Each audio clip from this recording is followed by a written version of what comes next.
On va parler de l'Eucharistie. C'est un jour de sabbat et Jésus marche à travers les champs de blé. Je me demande si c'est une bonne traduction. Parce que c'est plutôt le champ de froment. Et ses disciples étaient avec lui, bien sûr. Et ils font ce que vous avez peut-être déjà fait aussi. Moi, je le fais. Quand j'étais dans le village, pendant les vacances, on arrachait les épis du blé, on frottait les mains, n'est-ce pas, pour enlever le grain, et on souffle, et on mange. Je me rappelle jusqu'à maintenant même le goût de ces grains de blé. Et quand les pharisiens réagissent avec cette austérité juridique, qu'ils font ce qu'il ne faut pas faire le jour du sabbat, il ne s'agit pas de ne pas arracher les épis. Les gens à l'époque avaient le droit, en marchant à travers les champs, les manger, on mangeait, même si ce n'était pas à eux. Ils avaient le droit, c'était le jour du sabbat. Donc ce geste était considéré comme travail. Le jour du sabbat, on ne pouvait pas préparer la nourriture. Manger, oui, mais pas préparer. Bon, en fait, cette marche à travers les champs du froment, c'est l'image de ce que l'Eucharistie signifie pour nous. Le sabbat, c'est le repos de Dieu. Pour se reposer en Dieu, je reçois la communion. Regardez, à gauche, à droite, jusqu'à l'horizon, c'est l'Eucharistie qui reflète sa lumière dorée. Et moi, j'en reçois quelques grains. Je me demande même, pour fabriquer une communion, combien de grains il faut? 3, 4, 5. Et ça suffit? Je voudrais vous préparer le smartphone pour vous citer un saint français qui s'appelle Pierre-Julien Aymar, ce 19e siècle. Il était mariste, mais a fondé une congrégation de la Sainte Eucharistie. Il est très célèbre, ce prêtre, par sa mystique de l'Eucharistie. Il passait des heures, bien sûr, devant le Saint-Sacrement. Je vais vous lire ce qu'il a écrit. Qu'il est bon, Jésus, sacramentel.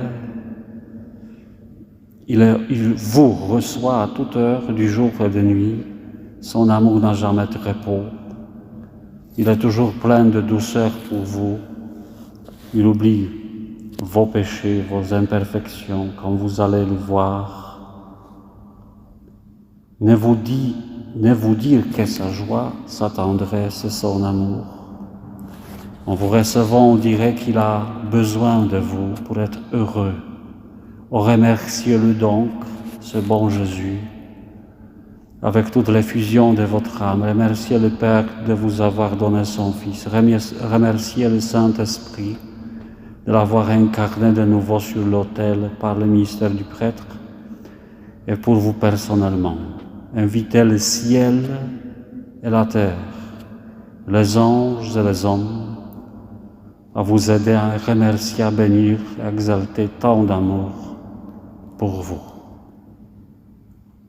Ça, c'est le côté, je dirais, bonheur eucharistique. Mais quand Jésus répond aux pharisiens, il dit quoi?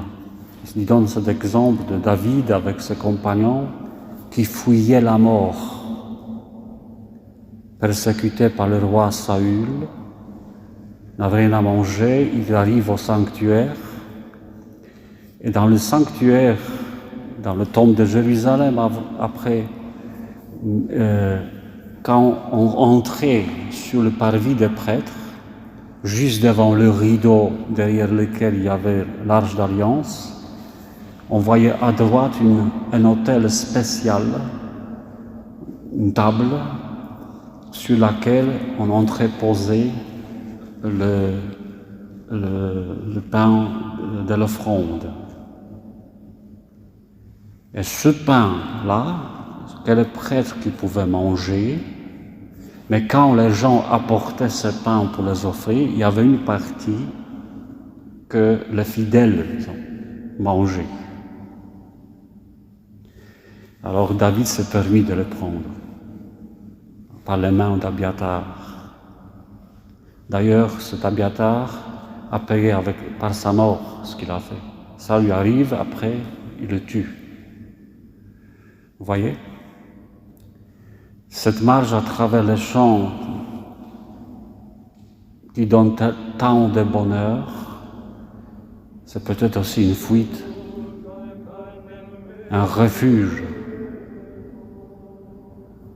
Par ce pain, on veut nous sauver de quelque chose, d'une menace. Voilà, c'est aussi ce côté. Peut-être c'est pour cela que Jésus a pu dire qu'il est maître du sabbat. Qu'est-ce que ça veut dire? Que celui, uniquement lui qui donne le repos.